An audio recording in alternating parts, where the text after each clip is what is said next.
همین الان اسرائیل حمله کرد به صورت زنده موشک زدن। Saudi আরবের যুবরাজ মোহাম্মদ বিন সালমান এক ফোনালাপে ইরানের প্রেসিডেন্ট মাসুদ পেজেশকিয়ানকে জানিয়েছেন, ইরানে ইসরায়েলি হামলার ঘটনায় তার দেশ তীব্র নিন্দা জানাচ্ছে।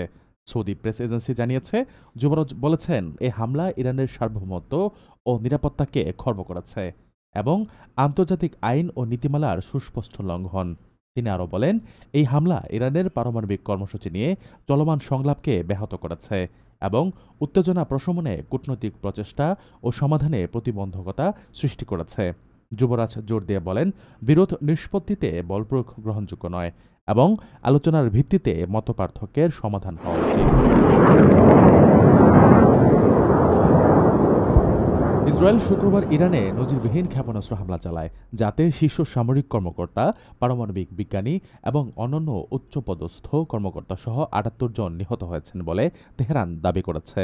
এরপর থেকে উভয় দেশ একে অপরের ওপর পাল্টা হামলা চালাচ্ছে। হামলায় নিহতদের জন্য শোক ও সমবেদনা জানিয়েছে যুবরাজ পেজেশকিয়ান। ইরানি জনগণ এবং নিহতদের পরিবারের প্রতি সহানুভূতি প্রকাশ করেন। তিনি আহতদের দ্রুত আরোগ্য কামনাও করেন। পেজেশকিয়ান সৌদি বাদশাহ সালমানের প্রতি কৃতজ্ঞতা জানিয়ে বলেন, হজ পালনে আসা ইরানি হাজিদের সেবার বিষয়ে সৌদি কর্তৃপক্ষ যে যত্নবান ছিল তাতে তিনি আন্তরিকভাবে কৃতজ্ঞ। এর আগে যুবরাজ ট্রাম্প এবং ব্রিটিশ প্রধানমন্ত্রী কিয়ার স্টারমারের সঙ্গে ফোনালাপে ইরানে ইসরায়েলি হামলার পরিণতি নিয়ে আলোচনা করেন। এ আলোচনায় তারা উত্তেজনা প্রশমন ও বিরোধ নিষ্পত্তিতে কূটনৈতিক পথ অনুসরণে সর্বোচ্চ চেষ্টা চালানোর গুরুত্ব তুলে ধরেন। রেমিটেন্স যোদ্ধাদের ঢাকায় বিশেষ ছাড়ে রেডি ফ্ল্যাট দিচ্ছে শতভাগ বিশ্বস্ত ও নির্ভরযোগ্য প্রতিষ্ঠান প্রবাসীর সিটি।